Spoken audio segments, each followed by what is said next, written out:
क्या आप एक ऐसा जीनियस इमेजिन कर सकते हो जिसने ऑलमोस्ट 20th सेंचुरी इन्वेंट की लेकिन अपने आखिरी दिनों में वो अकेला और गरीब था। एक ऐसा इंसान जिसने अपनी पूरी लाइफ साइंस को डेडिकेट कर दी लेकिन बदले में उसको सिर्फ लोगों से धोखे मिले और आज के दिन उनका नाम हिस्ट्री में कहीं लॉस्ट है। हम सब ने स्कूल में पढ़ा है थॉमस एडिसन के बारे में जिन्होंने इलेक्ट्रिसिटी का इन्वेंशन किया था, लेकिन बहुत ही कम लोग ये बात जानते हैं कि आज के दिन जिस इलेक्ट्रिसिटी का हम यूज़ करते हैं उसके पीछे एक और नाम था, निकोला टेस्ला। ये कहानी है एक विजनरी की जो अपने समय से काफ़ी आगे थे। ये कहानी है एक फॉरगॉटन जीनियस की। आइए जानते हैं आज की इस वीडियो में कौन थे निकोला टेस्ला।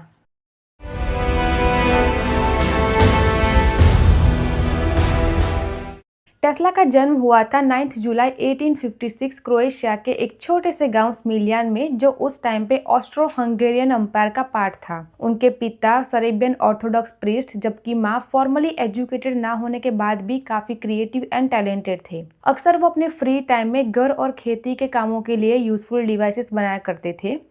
इनफैक्ट टेस्ला अक्सर कहते थे कि उनकी जो इनोवेशन करने की नेचुरल एबिलिटीज़ है वो उनको उनकी माँ से मिली है। फैमिली चाहती थी कि टेस्ला बड़े होकर फैमिली ऑक्यूपेशन कंटिन्यू करे, चाहे वो प्रीस्टहुड हो या मिलिट्री सर्विसेज। लेकिन बचपन में एक बीमारी के चलते उनको अपना पैशन फॉलो करने की परमिशन मिली और कॉलेज पहुंचते पहुंचते टेस्ला ने अपना लाइफ टाइम पैशन डिस्कवर किया, which was the science of electricity. 1875 में टेस्ला ने अपनी इलेक्ट्रिकल इंजीनियरिंग की स्टडी स्टार्ट की at polytechnic institute of Graz, Austria. वो एक ब्रिलियंट स्टूडेंट थे लेकिन अपनी गैम्बलिंग एडिक्शन के चलते थर्ड ईयर में उनकी स्कॉलरशिप कैंसिल हो गई और वो अपनी डिग्री कंप्लीट नहीं कर पाए। लेकिन इस बीच टेस्ला के दिमाग में एक सवाल चल रहा था जो आगे जाके इलेक्ट्रिसिटी का फ्यूचर बदल देने वाला था। उस टाइम पे इलेक्ट्रिसिटी का स्टैंडर्ड डायरेक्ट करंट यानी डीसी था। बैटरीज भी डीसी प्रोड्यूस करती थी और पूरी इंडस्ट्री इसी सिस्टम को एक्सेप्ट कर चुकी थी। लेकिन टेस्ला सोचते थे कि जब डायनामो एसी यानी अल्टरनेटिंग करंट प्रोड्यूस करती है तो उसको डीसी में कन्वर्ट करने की ज़रूरत ही क्या है? क्या हम बैटरीज को एसी पे नहीं चला सकते? आज ये सवाल सुनने में शायद सिंपल लग सकता है, लेकिन उस टाइम पे ये सोचना भी रिवॉल्यूशनरी था। लेकिन टेस्ला को खुद पर पूरा भरोसा था। उनको लगता था कि एसी को प्रैक्टिकल किया जा सकता है और इनफैक्ट वही एक दिन दुनिया का फ्यूचर बनेगी। लेकिन एसी और डीसी है क्या? डीसी डायरेक्ट करंट जिसमें इलेक्ट्रिसिटी एक ही डायरेक्शन में फ्लो करती है, जबकि अल्टरनेटिंग करंट एसी में उसकी डायरेक्शन पीरियोडिकली चेंज होती रहती है, जिसकी वजह से उसको लॉन्ग डिस्टेंस तक एफिशिएंटली ट्रांसमिट किया जा सकता है। ग्राट्स छोड़ने के बाद टेस्ला ने प्राग यूनिवर्सिटी में स्टडी स्टार्ट की, लेकिन अपनी फाइनेंशियल प्रॉब्लम्स की वजह से उन्होंने वहाँ से भी ड्रॉप आउट ले लिया। इसके बाद वो यूरोप मूव हो गए, जहाँ पर बुदापेस्ट की एक नई टेलीग्राफ ऑफिस में अपना काम स्टार्ट किया। वहाँ पर उनकी इंटेलिजेंस और नेचुरल एबिलिटीज़ की वजह से जल्द ही उनको प्रमोशंस मिलते गए और बाय 1881 वो उसी कंपनी के मैनेजर बन गए। लेकिन अभी भी एक चीज़ नहीं बदली थी, टेस्ला का ऑब्सेशन। आज भी उनके दिमाग में वही सवाल चल रहा था, क्या एसी ही इलेक्ट्रिसिटी का फ्यूचर है? फरवरी 1882 में बुदापेस्ट के वार्सोली गेट सिटी पार्क में टेस्ला अपने फ्रेंड के साथ सनसेट के टाइम वॉक कर रहे थे और जर्मन पोएट गोएथ फॉस्ट की लाइंस गुनगुना रहे थे। अचानक उनके दिमाग में एक विजन आया और वो रुक गए और ज़मीन पर एक स्टिक से डायग्राम बनाने लगे और अपने दोस्त को समझाने लगे कि अल्टरनेटिंग करंट यानी एसी मोटर्स कैसे काम करेगी। उस समय उनको उस सवाल का जवाब मिला जो उनके दिमाग में 1875 से चल रहा था, क्या एसी से मोटर चल सकती है? और जवाब था हाँ। और सिर्फ हाँ ही नहीं, बल्कि एसी एक दिन दुनिया का इलेक्ट्रिकल फ्यूचर भी बन सकती है। उस वक्त थॉमस एडिसन के डायरेक्ट करंट यानी डीसी सिस्टम को 2 साल हो चुके थे। एडिसन ने इलेक्ट्रिसिटी डिस्ट्रीब्यूशन के लिए एक नेटवर्क डेवलप किया था जो डीसी जनरेटर्स पर काम करता था। लेकिन डीसी का एक डिसएडवांटेज था, इलेक्ट्रिसिटी को दूर तक पहुंचाना काफ़ी मुश्किल था। आमतौर पर एक पावर स्टेशन सिर्फ 2 माइल की एरिया तक को ही इलेक्ट्रिसिटी प्रोवाइड कर सकता था, जिसकी वजह से नॉन मेट्रोपॉलिटन एरियाज़ में इलेक्ट्रिसिटी प्रोवाइड करना काफ़ी इम्प्रैक्टिकल और महंगा था। लेकिन टेस्ला को लगता था कि एसी इसका परमानेंट सॉल्यूशन बन सकती है। इस बीच टेस्ला के एम्प्लॉयर ने अपनी टेलीफोन कंपनी बेच दी, लेकिन जाते जाते उन्होंने टेस्ला को एक एडवाइस दी, इतने इंटेलिजेंट इंजीनियर को पेरिस जाना चाहिए फॉर बेटर अपॉर्चुनिटीज़। और टेस्ला ने ये सलाह मान ली। अप्रैल 1882 में टेस्ला पेरिस पहुंच गए। यहाँ पर कॉन्टिनेंटल एडिशन कंपनी में उनको जूनियर इंजीनियरिंग की जॉब मिली। ये अमेरिकन इन्वेंटर थॉमस एडिसन की कंपनी की यूरोपियन ब्रांच थी, जो यूरोप में उनके DC generators and lighting system को एक्सपांड कर रही थी। यहाँ पर टेस्ला का काम था कॉमर्शियल बिल्डिंग्स में लाइटिंग सिस्टम इंस्टॉल करना एंड टेक्निकल प्रॉब्लम सॉल्व करना। लेकिन जल्द ही उनकी एक्स्ट्रा ऑर्डिनरी एबिलिटीज़ की वजह से उनको अलग अलग सिटीज़ में भेजा जाने लगा, जहाँ पर वो इलेक्ट्रिकल इंस्टॉलेशन की प्रॉब्लम सॉल्व करते थे। इसके अलावा टेस्ला ने एडिसन के डीसी डायनामो को इम्प्रूव करने के लिए काफ़ी इनोवेटिव आइडियाज़ दिए, जिसको कंपनी ने खुद इम्प्लीमेंट किया। एक साल बाद टेस्ला को फ्रांस की सिटी स्ट्रासबर्ग भेजा गया। वहाँ पर एक रेलवे स्टेशन ने एडिसन की लाइटिंग सिस्टम को इंस्टॉल किया था, लेकिन इनॉग्रेशन सेरेमनी के दौरान एक एक्सप्लोजन हुआ और इस सिस्टम को रिपेयर करने की रिस्पॉन्सिबिलिटी टेस्ला को मिली। टेस्ला ने यहाँ पे एक साल काम किया और इस सिस्टम को रिपेयर किया, लेकिन अपने फ्री टाइम में उन्होंने अपने सबसे बड़े सपने पर भी काम करना शुरू किया। यहीं स्ट्रासबर्ग में उन्होंने दुनिया का सबसे पहला प्रैक्टिकल एसी मोटर का प्रोटोटाइप तैयार किया और अब उन्हें बस एक चीज़ की ज़रूरत थी, इन्वेस्टर्स। टेस्ला ने कई बिजनेसमैन्स को अपना आइडिया समझाया और फंडिंग मांगी, लेकिन उस टाइम पे किसी को एसी की कॉमर्शियल वैल्यू समझ नहीं आई और एक के बाद एक सबने उनका आइडिया रिजेक्ट कर दिया। लेकिन जब हर दरवाज़ा बंद होता नज़र आया तो टेस्ला ने सोचा कि अगर दुनिया उनकी बात समझ नहीं रही तो शायद दुनिया का सबसे फेमस इलेक्ट्रिकल इंजीनियर समझ जाए, और वह इंजीनियर था थॉमस एडिसन। 1 जून 1884 सिर्फ 28 साल की उम्र में टेस्ला न्यूयॉर्क पहुंच गए। उनके पास ज़्यादा पैसे नहीं थे, लेकिन उनके दिमाग में ऐसे आइडियाज़ थे जो दुनिया का फ्यूचर बदल सकते थे। पेरिस छोड़ते वक्त टेस्ला के एम्प्लॉयर ने उनको एक रिकमेंडेशन लेटर दिया था थॉमस एडिसन के नाम, जिसमें लिखा हुआ था, I know 2 great man, you are one of them and the other is this young man. इसके बाद टेस्ला सीधा अपने आइडल थॉमस एडिसन से मिलने पहुंच गए। बाद में उन्होंने इस मुलाकात को memorable event in my life बताया। टेस्ला ने एडिसन को अपने काम के बारे में बताया और एसी मोटर का आइडिया भी समझाया, लेकिन एडिसन को एसी पसंद नहीं आया, क्योंकि उस टाइम पे एडिसन का पूरा बिजनेस डीसी पर बेस्ड था और डीसी को अभी 10 साल भी नहीं हुए थे। इसके अलावा इस बिजनेस में एडिसन और उनके फाइनेंसर जेपी मोर्गन का काफ़ी पैसा इन्वेस्टेड था। टेस्ला के लिए भले ही एसी फ्यूचर था, लेकिन एडिसन के लिए ये खतरा साबित होता। लेकिन इसके बावजूद एडिसन ने टेस्ला को अपनी कंपनी में हायर कर लिया। स्टार्टिंग में टेस्ला का काम था लाइटिंग सिस्टम रिपेयर करना और टेक्निकल प्रॉब्लम सॉल्व करना, लेकिन कुछ ही महीनों में वो प्रॉब्लम्स जो कंपनी में किसी से सॉल्व नहीं होती थी, वो टेस्ला के पास आने लगी और धीरे धीरे टेस्ला एडिसन के वैल्यूएबल इंजीनियर्स में से एक बन गए।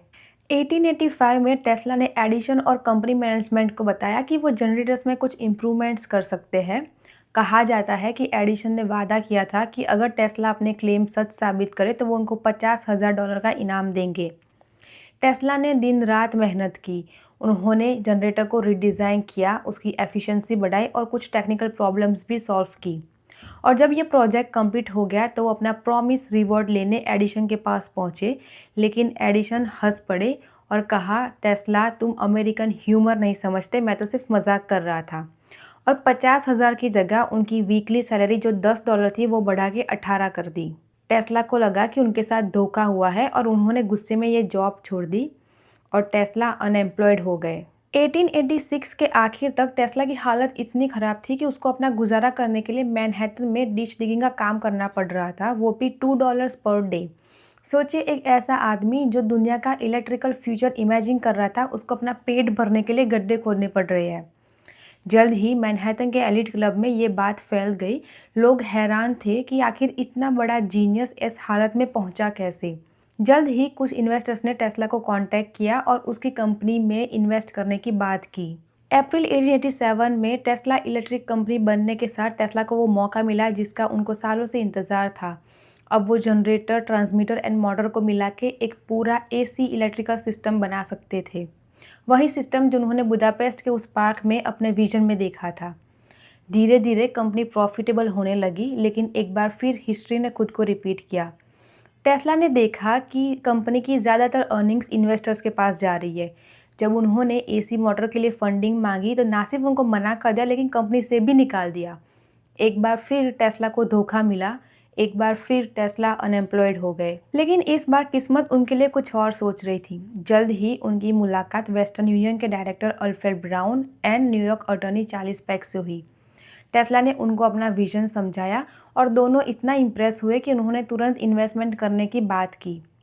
उन्होंने टेस्ला के लिए एक छोटी लेबोरेटरी इस्टेब्लिश की जहां पर टेस्ला बिना किसी रुकावट के अपने आइडियाज़ पे काम कर सकते हैं। नवंबर 1887 में टेस्ला ने अपनी कुछ इन्वेंशंस के लिए यूएस पेटेंट्स फाइल किए, जिसको 1 मई 1888 को ऑफिशियल अप्रूवल्स मिले। इसके बाद अग्रीमेंट के अकॉर्डिंग पेटेंट की ओनरशिप टेस्ला और उनके इन्वेस्टर्स के बीच इक्वली डिवाइड हो गई। टेस्ला को वो रिकॉग्निशन मिलनी स्टार्ट हुई जिसके वो हकदार थे। उनको American institute of electrical engineering में लेक्चर्स के लिए इनवाइट किया गया और ऐसे ही धीरे धीरे टेस्ला का नाम पॉपुलर होने लगा। इस बीच टेस्ला ने शादी तक से भी इनकार कर दिया। उनका मानना था कि उनकी पूरी लाइफ साइंस और डिस्कवरी को ही समर्पित है। 8 साल पहले जो आदमी पेरिस से एक गरीब इमिग्रेंट बन के अमेरिका आया था, आज वो एक सेलिब्रिटी बन चुका है। From engineer to ditch digger और अब इन्वेंटर। और टेस्ला की सबसे बड़ी सक्सेस तो अभी आनी बाकी थी। टेस्ला की ग्रोइंग पॉपुलैरिटी ने जॉर्ज वेस्टिंगहाउस का ध्यान अपनी तरफ खींच लिया। रेल रोड एयरब्रेक के इन्वेंटर एंड अमेरिका के सक्सेसफुल इंडस्ट्रियलिस्ट में से एक। जॉर्ज वेस्टिंगहाउस का सपना था यूनाइटेड स्टेट को इलेक्ट्रिसिटी प्रोवाइड करना और उनको लगता था कि अगर कोई टेक्नोलॉजी ये काम कर सकती है तो वो टेस्ला की एसी सिस्टम ही थी। वेस्टिंगहाउस ने टेस्ला को ऑफर दिया $25,000 कैश, $50,000 के उनकी कंपनी में स्टॉक और हर हॉर्स पावर एसी मोटर के सेल पे $2.50 की रॉयल्टीज़। अगर एसी सिस्टम सक्सेसफुल हो जाता तो टेस्ला सिर्फ रॉयल्टीज़ से ही दुनिया के सबसे अमीर लोगों में से एक बन जाते। टेस्ला ने यह ऑफर एक्सेप्ट कर ली और मिलने वाले कैश का आधा हिस्सा उन्होंने नई लेबोरेटरी बनाने में इन्वेस्ट किया। अब टेस्ला के पास पैसे भी थे और फ्रीडम भी। अपने एक्सपेरिमेंट्स के दौरान टेस्ला ने एक मिस्टीरियस कॉन्सेप्ट पे रिसर्च शुरू की जिसको वो रेडिएंट एनर्जी कहते थे। अपने इसी एक्सपेरिमेंट्स के दौरान उन्होंने कुछ इफ़ेक्ट्स ऑब्जर्व किए जिसको आज के दिन हम एक्सरे के नाम से जानते हैं, लेकिन उन्होंने उसको पेटेंट नहीं करवाया और बाद में जर्मन फिजिसिस्ट विल्हेम रेंटगेन ने इसको दुनिया के सामने फॉर्मली इंट्रोड्यूस किया और उनको इसका पेटेंट एंड क्रेडिट मिला। लेकिन जब टेस्ला नई डिस्कवरीज में बिजी थे तब थॉमस एडिसन ने एसी इलेक्ट्रिसिटी के खिलाफ पब्लिक कैंपेन शुरू कर दी। उनका दावा था कि एसी इलेक्ट्रिसिटी डेंजरस है और वो लोगों की जान भी ले सकती है। इस बात को प्रूव करने के लिए वो एसी इलेक्ट्रिसिटी का डेमोन्स्ट्रेशन एनिमल्स पे करते थे। वो चाहते थे कि लोग एसी इलेक्ट्रिसिटी से डरे। लेकिन टेस्ला ने अपनी लेबोरेटरी में एग्जीबिशन स्टार्ट की जहां पर वो अपनी बॉडी के थ्रू एसी इलेक्ट्रिसिटी पास करते थे। अब पब्लिक कंफ्यूज थी कि आखिर सच कौन बोल रहा है। और यहाँ पे स्टार्ट हुई वॉर ऑफ इलेक्ट्रिसिटी। एक तरफ दुनिया का सबसे पॉपुलर इन्वेंटर थॉमस एडिसन और दूसरी तरफ एक विजनरी जीनियस निकोला टेस्ला। 1891 में टेस्ला ने अपनी न्यूयॉर्क लेबोरेटरी में एयर के थ्रू वायरलेसली एनर्जी ट्रांसमिट करके लैंप्स इल्यूमिनेट किए, जो किसी साइंस फिक्शन से कम नहीं था। टेस्ला का मानना था कि अगर हम एनर्जी को वायरलेसली ट्रांसमिट कर सकते हैं तो एक दिन अमेरिका ही नहीं पूरी दुनिया को वायरलेस पावर दी जा सकती है। इसी रिसर्च के दौरान टेस्ला ने रेडियो ट्रांसमीटर के बेसिक प्रिंसिपल्स डिस्कवर किए और एक अर्ली रेडियो ट्रांसमीटर डेवलप किया। 2 साल बाद उन्होंने इस टेक्नोलॉजी के लिए पेटेंट्स भी फाइल किए। लेकिन इस वक्त लोगों का ध्यान एक और बड़ी बैटल पे था, the war of current. Tesla and Westinghouse की AC system versus Edison and JP Morgan की डीसी सिस्टम। सालों लंबी चली इस टेक्नोलॉजिकल वॉर का फैसला शिकागो वर्ल्ड्स फेयर के दौरान हुआ इन 1893। ये इवेंट क्रिस्टोफर कोलंबस के अमेरिका पहुंचने के 400 साल पूरे होने का सेलिब्रेशन भी था और हिस्ट्री का सबसे पहला ऑल इलेक्ट्रिक वर्ल्ड फेयर भी था। इस प्रोजेक्ट की बिडिंग हुई और सबकी एक्सपेक्टेशंस के अगेंस्ट वेस्टिंगहाउस कॉरपोरेशन ने इसका कॉन्ट्रैक्ट जीत लिया। एडिसन को अपनी हार पसंद नहीं आई और उन्होंने अपने बल्ब्स इस फेयर में यूज़ करने से मना कर दिया। लेकिन वेस्टिंगहाउस एंड टेस्ला के पास इसका भी सल्यूशन था। उन्होंने टेस्ला के फ्लूरोसेंट बल्ब्स का यूज़ किया। 1 मई 1893 शिकागो वर्ल्ड्स फेयर की वो शाम जब अमेरिका के प्रेसिडेंट ग्रोवर क्लीवलैंड ने स्टेज पर एक बटन प्रेस करके लगभग 1 लाख से ज़्यादा बल्ब्स एक साथ इल्यूमिनेट किए। लोगों ने ऐसा नज़ारा पहले कभी नहीं देखा था। ये सिर्फ एक लाइट शो नहीं था, ये एसी सिस्टम की जीत का ऐलान भी था। इसी सक्सेस के कुछ महीनों बाद एक और हिस्टोरिकल अपॉर्चुनिटी सामने आई, नायग्रा फॉल पावर प्रोजेक्ट। 1893 के एंड में नायग्रा फॉल कमीशन ने वेस्टिंगहाउस कॉरपोरेशन को एक कॉन्ट्रैक्ट दिया। मकसद था नायग्रा फॉल की नेचुरल पावर को इलेक्ट्रिसिटी में कन्वर्ट करना। ये उस जमाने का सबसे एम्बिशियस इंजीनियरिंग प्रोजेक्ट था। अगर ये सक्सेसफुल होता तो एसी दुनिया का स्टैंडर्ड बन जाती। 3 साल की मेहनत के बाद 1896 में ये प्रोजेक्ट सक्सेसफुली कंप्लीट हुआ। नायग्रा फॉल से जनरेट हुई इलेक्ट्रिसिटी को माइल्स दूर तक प्रोवाइड की जाने लगी। अब किसी को कोई डाउट नहीं था, टेस्ला सही थे, एसी ही फ्यूचर थी। आज भी कनाडा यूएसए के नायग्रा फॉल की दोनों तरफ टेस्ला का स्टैचू उनकी ऑनर में खड़ा है। अब जेपी मोर्गन को भी समझ आ गया था कि एसी ही फ्यूचर है। उसने वेस्टिंगहाउस से पार्टनरशिप करने की कोशिश की, लेकिन यहाँ पे मोर्गन का मकसद इनोवेशन नहीं, एनर्जी बिजनेस पर कंट्रोल था। वेस्टिंगहाउस ने यह ऑफर रिजेक्ट कर दी, लेकिन मोर्गन ने हार नहीं मानी। उसने वेस्टिंगहाउस कॉरपोरेशन के फाइनेंशियल स्टेबिलिटीज़ के खिलाफ अफवाहें फैलानी स्टार्ट करी।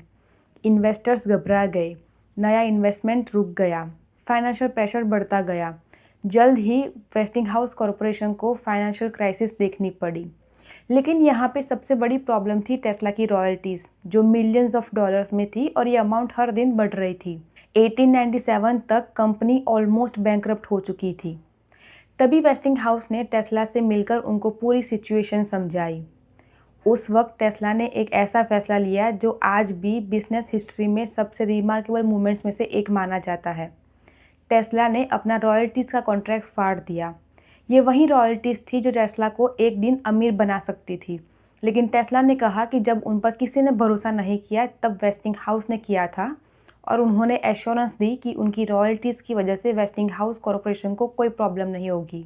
पैसा कभी टेस्ला की प्रायोरिटी थे ही नहीं, उनके लिए इन्वेंशन ही सब कुछ था।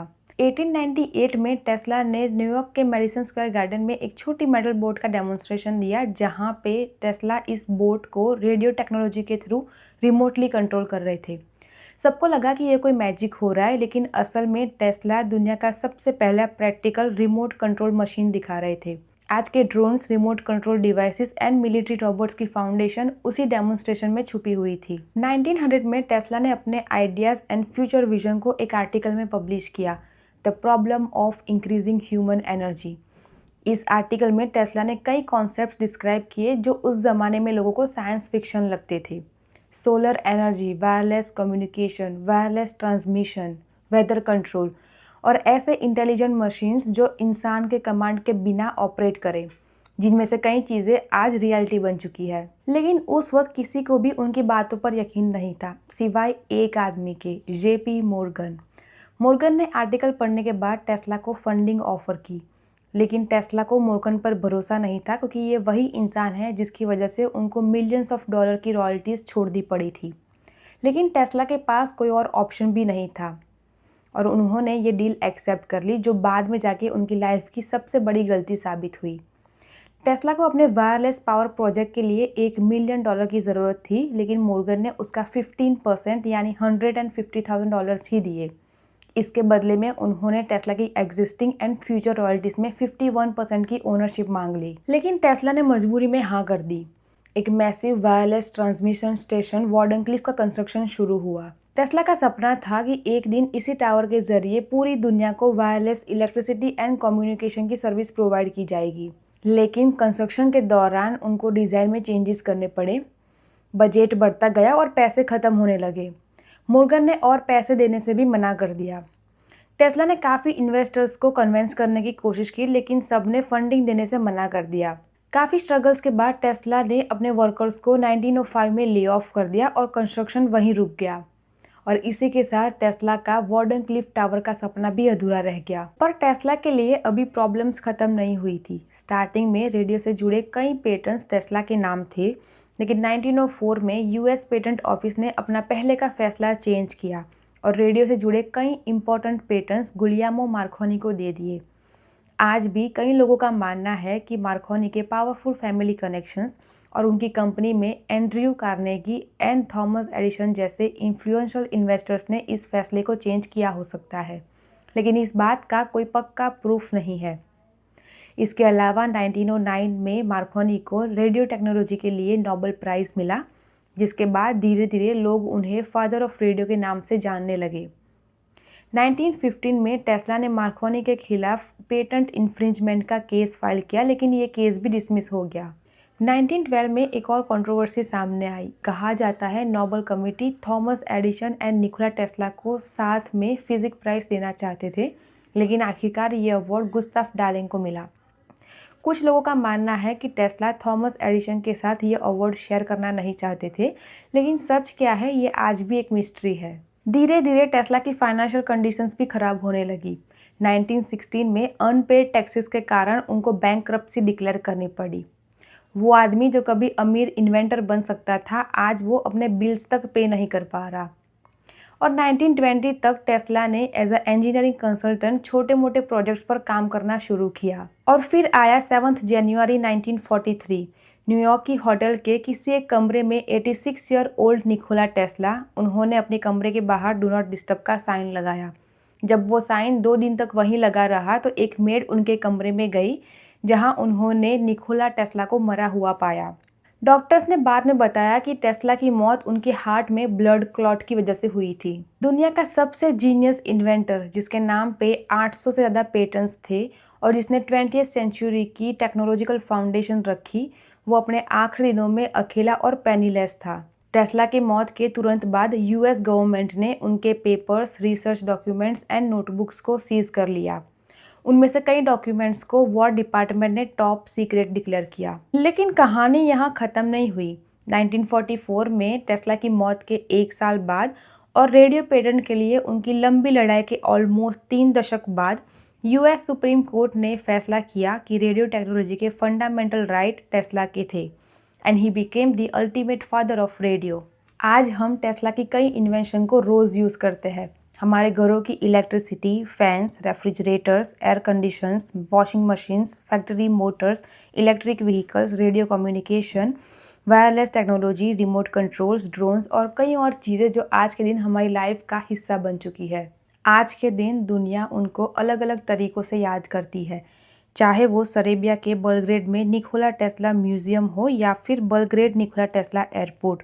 उनके ऑनर में स्कूल्स, इंस्टीट्यूशंस एंड स्ट्रीट बनाना हो या फिर यूरोप एंड नॉर्थ अमेरिका में उनके स्टैच्यूज़। लेकिन आज भी हिस्ट्री के सामने एक सवाल खड़ा है कि अगर टेस्ला को सही इन्वेस्टर्स एंड रिसोर्सेज मिले होते तो क्या वो दुनिया को और भी ज़्यादा बदल सकते थे। लेकिन अनफॉर्चुनेटली हम इसका जवाब कभी नहीं जान पाएंगे। तो ये थी कहानी निकोला टेस्ला की, अ फॉरगॉटन जीनियस। उम्मीद है आपको ये वीडियो पसंद आई होगी। I'm Sifa Vohra and I'll see you in the next video. All these years that I have spent in the service of mankind brought me nothing but insult and humiliation.